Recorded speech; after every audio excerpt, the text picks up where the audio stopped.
see, instead of the boat, I think you should come on board with me and my idea of buying a property to furnish and rent out short term. Hey, welcome to episode 351 of the Real Estate Podcast. Today, we got a little off topic. So Ariel and I, we ended up discussing whether I should buy a boat or I should follow his advice and buy a short-term rental. I really want the boat. Welcome to the Real Estate Podcast, your go-to source for raw, unfiltered stories and expert tips. Whether you're a buyer, seller, tenant, landlord, or realtor, join us as we dive into the world of real estate. That's really nice. Well, Heidi ho there, neighbor. How are you? How am I? Find out my tooth is fractured. Big fracture. 10 grand later? Yeah, it'll be more than 10 grand by the time it's all said and done. That's crazy. If I want to replace it with implant, which I do. Well, how much would it cost just to do everything? Like $4,500? No. I mean, all your teeth. Oh, I don't know. I should ask them that. If you're doing one. Yeah, but then they have to do it in stages. I've thought about that, right? Like My I look at stepdad did that, Mike. I look at celebrities that have like this beautiful smile, and whatever, and I'll never get that with my teeth. Well, if you're going to spend 10, why not spend 30? I don't know. Maybe it's a lot more. I think it's more than that. But it's also, they got to pull a couple at a time, let it heal, then a couple more, let it heal. Like it's a whole fucking process. Like you'll go 2-3 years with. You can go to Turkey. Videos where they do that. I think it's Turkey, right? Where they go for hair transplants. Imagine I come back a full set of hair and like this beautiful white smile. Yeah. Those are funny videos. 4 inches taller. Some people that go, you can do that. Some people that go to Turkey for the teeth implants or whatever it is, they look horrible. They're just like big blocks of white ceramic of some sort. Yeah, I've seen it. I'm looking into the Invisalign. Even that's expensive. I looked into that. Because Kristen and Chris both have it. Yeah. And they have good things to say. But this is more from a maintenance and preventative thing. But to find out, and I'm having that surgery while you're away on vacation. But the good news is, August 20th. The good news is, I'll be back 2 days later. The periodontist is just down the hall from us. So I'm having the surgery literally 5 doors down. Can we send the media department? Yeah, that's what Tiffany was saying, because I said I might need one of you to drive me home. Yeah. And they're like, yeah, no problem. Or you just come sleep here. No, they won't let you. Oh. They want to see you get in a car. Well, I guess could get in a car, turn around. And that's why I said I got a beautiful couch I can go and lay on. And no, they wouldn't let me. So that was my morning this morning. We're golfing today. Yeah. So I don't think we've talked much about golf and you golfing, but when was the last time you played around? Was it with me and Steve when I took you guys to Crosswinds with Josh? Yeah. 2 years ago. So that was 2 years ago. So that was the last time you played golf? I like golf. I mean, I'd say I like golf, but I like other things more. So that's probably why I don't do it a lot. Like if I had my choice of golfing versus riding my motorcycle, the motorcycle to me provides more satisfaction, like mind clearing. Or golf is fun, but I suck at it, and there's no way I'm going to play enough to get good at it. I just don't have an interest to play. You got to play at least once a week, I think, in my opinion. That's how I feel. But I do enjoy it when I'm out. Yeah, but you see, if you play once, so when I started, which was 20 years ago, I played once a week. Yeah. But then I went through spurts where there was a couple of years I didn't play at all, a few times throughout the 20 years that I've been playing. Or you play once or twice in a year. Once you get it, you're good enough to enjoy it, right? Mm-hmm. But you got to enjoy it. Like, it can't be forced upon you, but I enjoy it. The only thing I hate about it, if you were good at it, I feel like if you felt like you were good and weren't being judged and all of that you would enjoy it. Well, the only thing I hate about it is part of it is the nervousness of teeing off, especially if you're with people you don't know or there's a lineup of people, whatever. And that is amplified by the fact that I can't use my fucking driver. And that if I could learn how to use my driver, I would be a lot more comfortable. I'm very comfortable with my irons. Yeah. Very comfortable. Like I can generally hit them nicely and, generally in the direction I know how far they're going to go. So maybe you just need to invest in a new driver. No, it's not the driver. It's me. No, now technology, especially in the last 5 to 10 years. Yeah. And I don't know which driver. Is that the one That's the one that I got these clubs off of you like over a decade ago. Yeah. So those clubs now, they got to be 15 years old. Well, at least, yeah.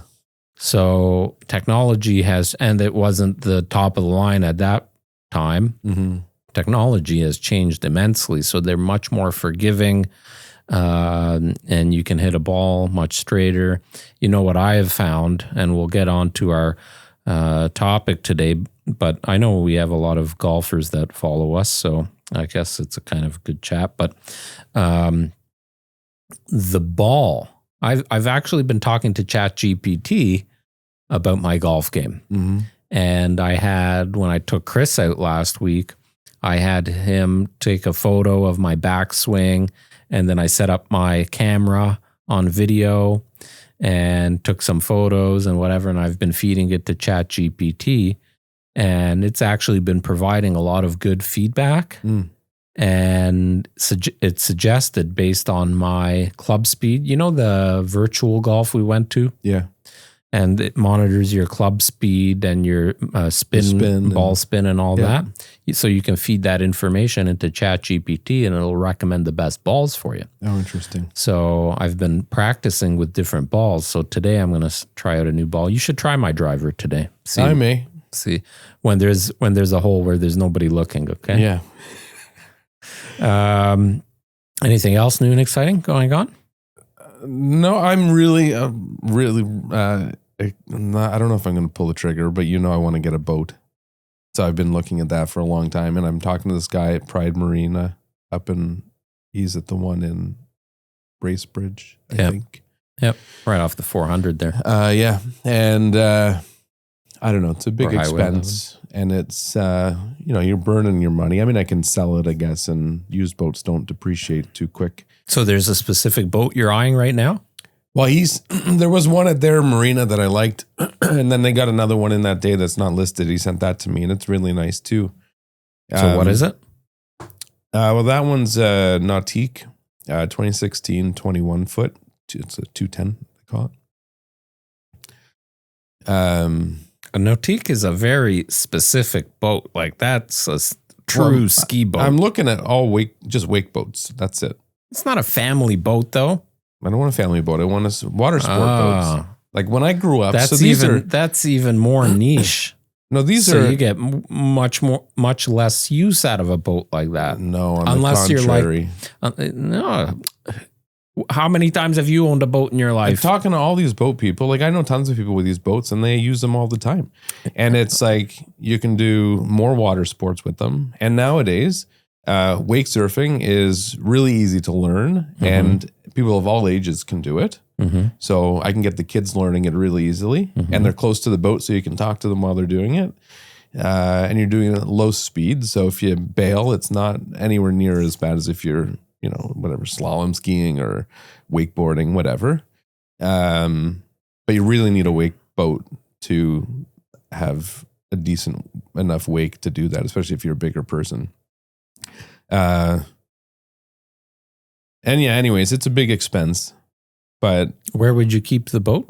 Like locally or up at your cottage? Well, that's my dilemma. Like I'm not up there that often. 2 weeks a year. Maybe I can, could go more often, but definitely 2 full weeks a year. And you can go to Simcoe. It's an hour and a half away. Bellwood. You can go up there. That's like 45 minutes away. I don't know where I'd keep it if it was here. Maybe find somebody that had land, pay them to store it there. Yeah, I don't know. I just have memories growing up when I was going to my best friend's house, Phil, or we're going to his grandparents' cottage in Gravenhurst, and like core memories. I can picture it even now, like all the things we did there, and a lot of it was boating. Whether it was just boating in their aluminum with the little outboard and just going like crazy and going fishing, or tubing behind their motorboat. And just, I think that would be, the kids now are at an age where they'll start enjoying that. So that's my dilemma. Yeah, I grew up, we always had a boat. Yeah. Right from when I was born, and the little 10-foot aluminum, and then it turned into the big 30-foot cruiser over the years. And, you know, slowly you get one boat, then you go to the boat show and, ooh, this would be nice if we had this, and then this would be nice if we had that. It's just like a car. And you used to boat with your dad, right? Every weekend. Yeah, I imagine you have some great memories. Oh, fantastic. So that's what I kind of want to establish. But we learned that, and everybody's different, just like a house, right? Like some people aren't for condo living as an example, but condo living, I think, is a beautiful way to live if you're in the right, if you have the right amenities, and the right location. Similar to a boat, like in hot climate areas, like specifically in the U.S. If you have a place in Florida, which we know a few people that have places in Florida, and they all have boats. Here, the challenges, and we used to boat on Lake Simcoe, and we kept the boat at a marine, or actually it was a marina, and they had extra land. So we kept it on the trailer. Every time we went, we launched it, and because we kept the boat there, we would take my Sea-Doo up with us. So we would trailer the Sea-Doo up. So we had the boat and Sea-Doo, and every Sunday morning we would get there around 8 o'clock, 8:30. We had a picnic lunch packed, loaded up, and then go have fun on the lake for the day. Head back to the marina at around, 5 o'clock, 6 o'clock, depended on how we were feeling. And then, stop, have some dinner, and make the way home. So it's a full day out. I really, really enjoyed it. But you're very susceptible to weather conditions. Yeah, of course. And you're really not going to use it just knowing you and family and work and all that. You're not going to use it more than once a week, right? Most weeks. You may make more weekends of it, like going up to the cottage for a weekend might happen more often. Right. But a boat like that, you're not sleeping on it. It's a day boat. Yeah. Right. So unless you have the cottage and it's up there with you for the week, then it becomes a day boat, which is fine. But if you use it the May 2-4 weekend, you are bundled up like nobody's business. It's not a fun experience being out on any of the Ontario lakes on the May 2-4 weekend, at least in recent years. And anything beyond the Labor Day weekend, again, you're bundled up to the max. Sure. So you've got June, July, August. So you've got, 12 opportunities, really, maybe 12 to 16 opportunities to use the boat. So when you break down the cost of ownership, maintenance, repairs, it's a very, very, very expensive. Well, I know that's my dilemma. But at the same time, just the few times I have had them or been on them, it's just something you really enjoy. So there's still value to it. And I mean, there's tons of boats. Lots of people have boats. So there's no questioning that people see value in having them. It's just whether or not you use them. And we'll see. I may or may not pull the trigger. I will at some point for sure. My big advice from a previous boat owner and one that has grown up with boats and love boats. I go to the boat show every year almost. We've been a few times together. I know it's expensive to rent it, but why don't you rent it a couple of times as how you would use it if it were yours? and see if you really, really enjoy it. Well, like Chris, he had his for 2 summers and then got rid of it. See if you would enjoy it. I know I would, because I've been on them. Yeah. But enjoy it enough to make it I know I would. worthwhile. I'd make it work. See, instead of the boat, I think you should come on board with me and my idea of buying a property to furnish and rent out short term. So for those of you that are wondering what I'm talking about, I think there's a need in the Halton and Peel region specifically.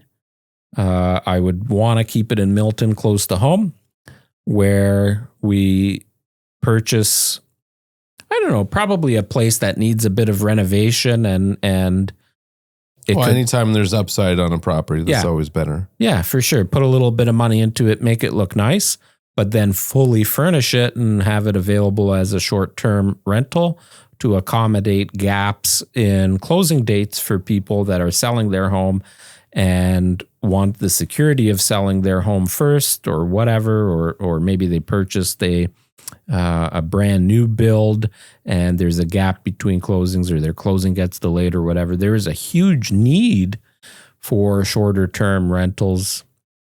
So, well, I mean, the question for me would be, what makes you think there's a need? Well, we have clients that are always asking. Well, I'm looking here on Airbnb, like there's quite a few in Milton. Yeah. A lot of them are ugly, or they're a basement or a room. You won't find a nice. Here's the problem with Airbnb, though, is as soon as you have an Airbnb and then when you go to sell it. Yeah, but I wouldn't Airbnb it. I would just have it available in-house between KT Realty and Renty and our team. Yeah, you're still same Put it category. on our social media. Still same category. So, I mean, you're pushing your limits with the CRA. Because if it would be a legit business. Exactly. So when you go to sell it, that's okay. Then you may as well put it on Airbnb. Well, then HST applicable, and so you instantly lose 13% on your investment, right? And then you have, I don't see the numbers. You're claiming that out. back.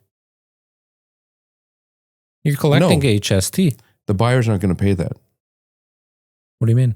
When you sell it, the buyers have to pay 13% HST, which means you're no longer competitive. Yeah, but they can claim that back if they're not. They're not going to be HST if registered. They're not a business. No, they can't. Yeah, I don't think so. Yeah, not all of it, a portion of it. Yeah, I'd have to see that, but I don't believe they can.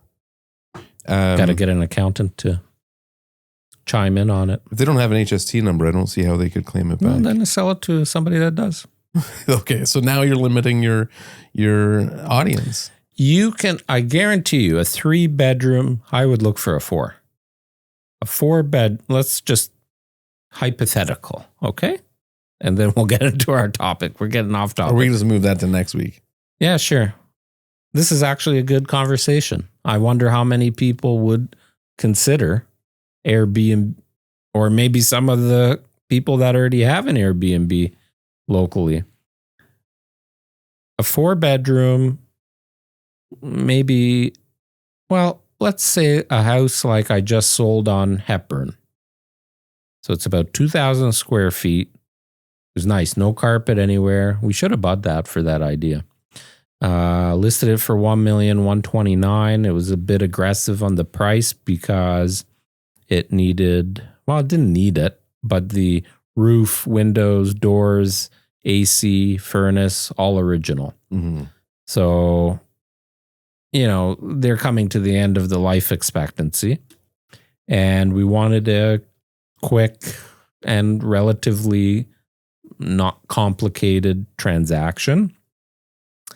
And sure enough, we sold it day one for full asking price, which doesn't really happen in the current market, right?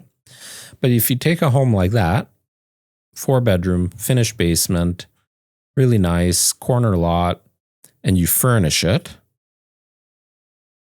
I would say you can get $300 to $400 a night and probably have 80% occupancy. I have no idea what the occupancy likelihood is. Right.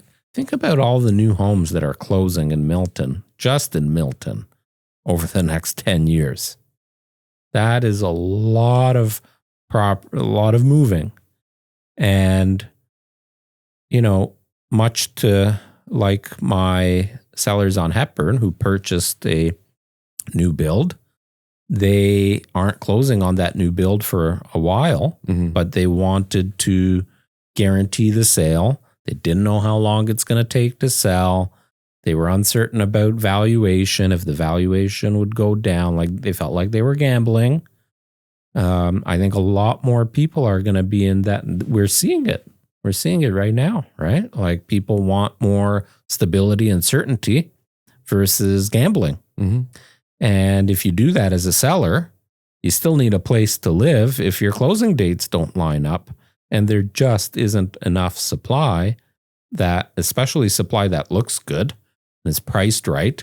Like the short-term rental market is no different than any other real estate transaction. It still needs to be kind of staged properly, marketed properly, photographed properly, priced properly, marketed properly. You do all that for a short-term rental, and if you trust my numbers, let's say $350 a night, which I think would be very reasonable. I mean, a hotel room costs that nowadays. $350 a night. You have, let's say, I don't know, 20 nights. So like 2/3 of the month booked.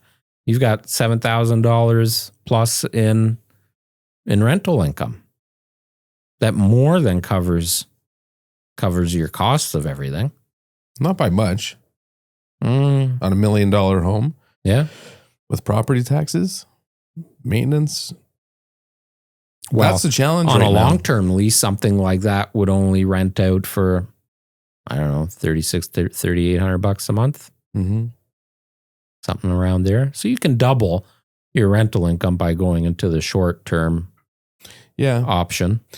I don't know. And what I think would happen is you get people signing up for like a 2-3 month stay.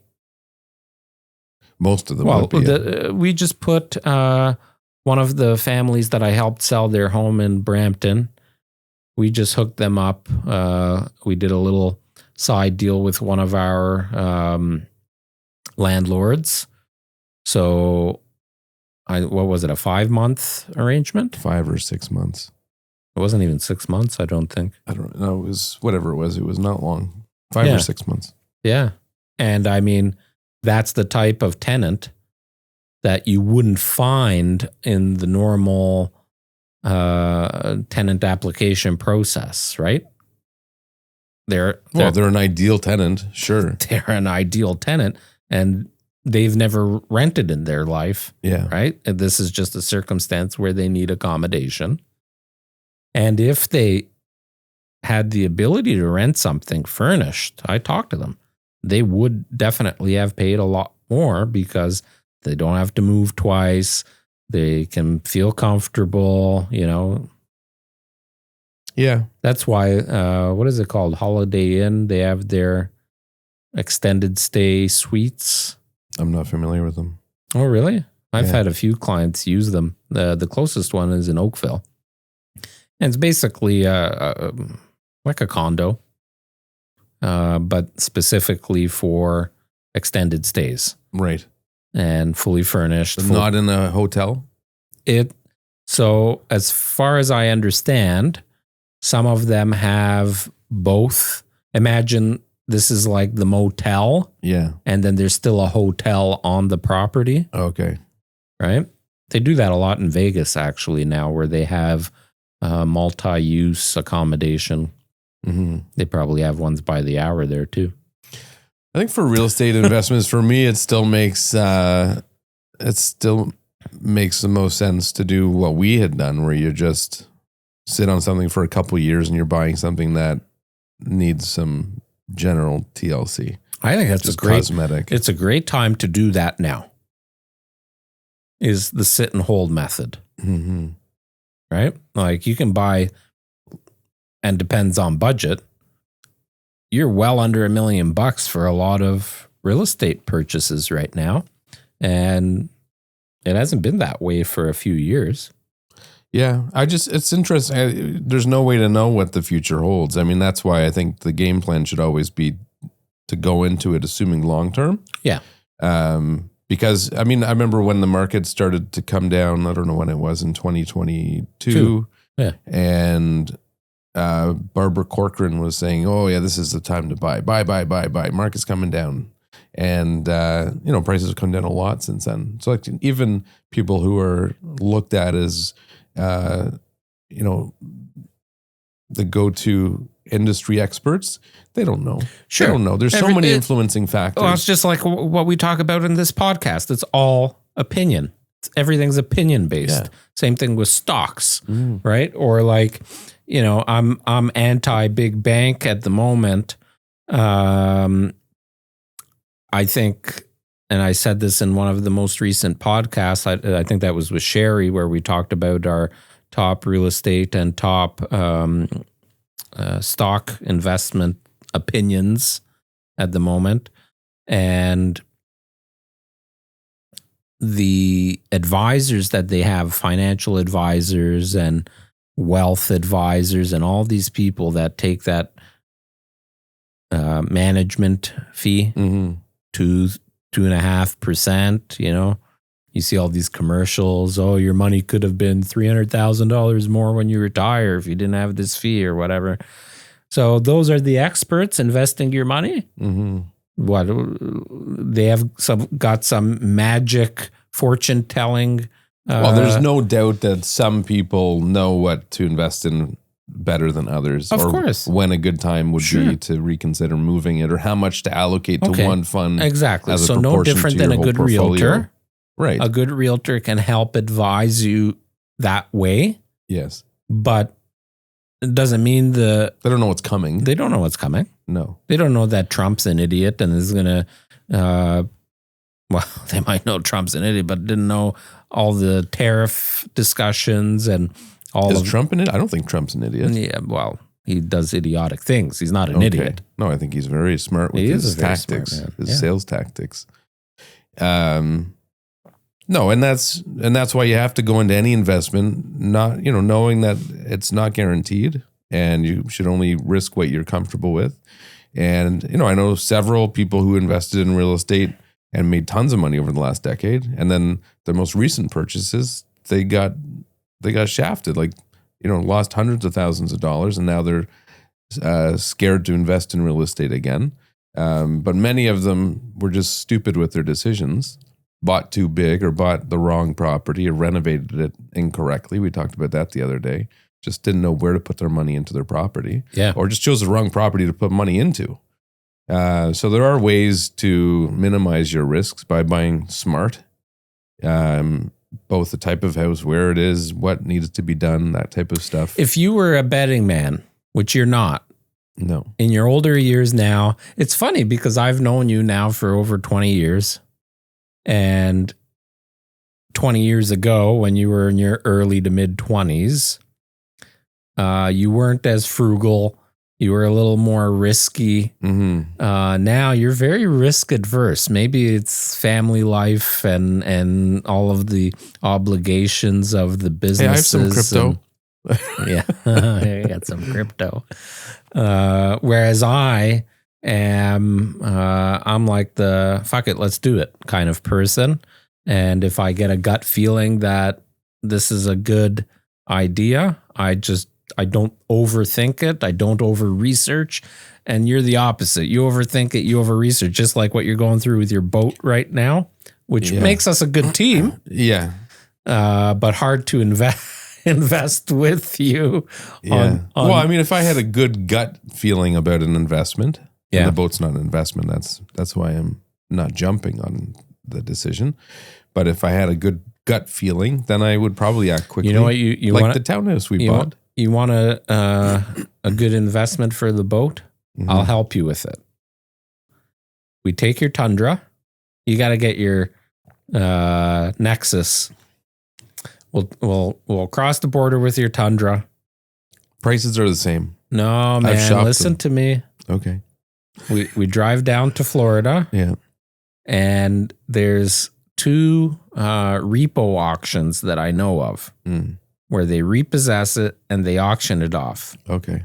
Now, you're not going to get your ideal boat, maybe, but there are some amazing deals to be had. And it might not necessarily be in Florida, but if you go coastline, I remember back in, I can't remember what year, but after I sold my boat, I was like, oh, maybe one of these days I'll get a boat again. And then a few years later, when the markets crashed in the States, a lot of people were selling off their toys, right? Which is happening again now. A lot of people selling off toys, especially up here. That's why there's so many boats for sale right now. But people don't pay their... Because on a boat, you can get a mortgage, essentially. You can 20 year, you can amortize it over 20 years. You can go up to 30 now. Not if here. it's over, I'm pretty sure if it's over a certain... Maybe. I don't know if the length of the boat matters or the weight or how they determine that. But basically, if you could live on the boat, you could get like a 30-year amortization on it. Okay, maybe. Yeah, for that type of boat. And that happens a lot in the States. And, they still give out money like it's nobody's business down there. And then people don't pay because they don't got any money. And so there's always repossessions. That's how I bought my Sea-Doo. In what year was that? 1998, I bought one as a repossession for like half the price. Oh, nice. That's interesting because here they don't do that when it comes to houses. Like in the States with power of sale, that sort of thing, you can usually get a really good deal. But here they want to create the bidding wars. Well, the banks have to sell it at fair market value, as close as they can. And they usually do. They usually do. There may be a slight... get some deals. Well, there may be... Steve Bruman's working on one right now out in Brantford. Oh, yeah, he was telling me about that. But there's many where you'll just see them sit on the market, in and around the same price as comparable homes. Yeah. But seldom do you see it for a decent deal. And quite often they're a bit more run down. Yeah. And banks just don't care. They'll sit on it. I don't think they really care too much. Yeah. And they don't worry about staging, marketing, none of they that. Don't care about that stuff. Yeah. No, which is silly because sales is sales. They're blind to it. They don't, anyways. So if you're looking for a good deal in real estate, I wouldn't focus on those properties generally. Although there may be some that need cosmetic updates and eventually the bank will give in, but it's not going to be substantial. Yeah. Where I find that you can potentially negotiate on those deals is, and that's harder to do, but it does happen. You get a home inspection, and you get a home inspector that's going to scrutinize the hell out of it. And that way you have written evidence of what is wrong with the property. And then kick that back to the bank saying, here's the cost of all of these repairs. So now we are not paying X, we're paying X minus all of that. Yeah, you can do that. And then they have something tangible. Oh, yeah, look, there's $15,000 worth of repairs. Okay, fine. Well, in banks, because I was helping, I have a client who has a commercial unit in Oakville that they rent out to a company that was acquired by Scotiabank. And so they asked me to facilitate the lease renewal. So I was negotiating with Scotiabank. And they're, as with any large company, organization, they have very strict rules. So this person had a percentage that they were permitted to increase by a percentage of the rent for the renewal. And anything beyond that, they had to get permission. So it's like you had to go through all these different levels. And it was kind of painstaking because we had to go through, because what we wanted was much higher than this person was authorized to do. And she was good to work with, but she had to, in order to end up where we ended up, it has to go through different channels. So I had to provide a lot of evidence and justify our stance on it. And I think that's similar to what you're saying. Once you have something tangible where you can say, well, this is why then you can go back and say, Yeah, you can't just play the hearsay game with banks. no, they'll sit on it and they may end up selling it for that, but they have their process. It's like we can do a 10% reduction after 90 days or 120 days or 365 days, whatever it is, but they have their process. Mm-hmm. You know, the property we didn't sell on Gene Landing, Mm-hmm. the bank has taken that over. I'm not surprised. Yeah. Man, those sellers made a mistake by not accepting one of the offers we had on the table and figuring shit out. No, I don't think it was them. I think it was the bank wouldn't approve it. Yeah, they just had to come up with the shortfall. Oh, I see what you're saying. So, like, go to a BD lender if you have to, but I think they fled the country or something. Really? Yeah. Oh, wow. We can't find them. Oh, wow. Yeah. Interesting. So is it listed again? I don't think so. I think they're going through the process, maybe. That's sad. Anyway. Lots of that happening. So next week, my friend, we will talk about what we were kind of chatting about this morning. Yes. That we didn't get to today, but we're running out of time. So there was an article in the Globe and Mail recently that says real estate agents, the headline is real estate agents are advising clients to delay listing as buyers drive negotiations. So we're going to dive into that chat a little bit next week because I've got something to say about that. I'm sure you do. I know you do. And I think it's pretty relevant for the current lay of the land. So that's on next week's episode. Yeah, anyone considering to sell will want to listen up next week. Yep. All right, we'll see you then. Ciao. Thanks for watching or listening to the Real Estate Podcast, today's episode. And I'm curious if you think there's a strong market for Airbnbs in urban areas, as we were discussing, or if you think I should splurge and maybe get the boat. Let me know.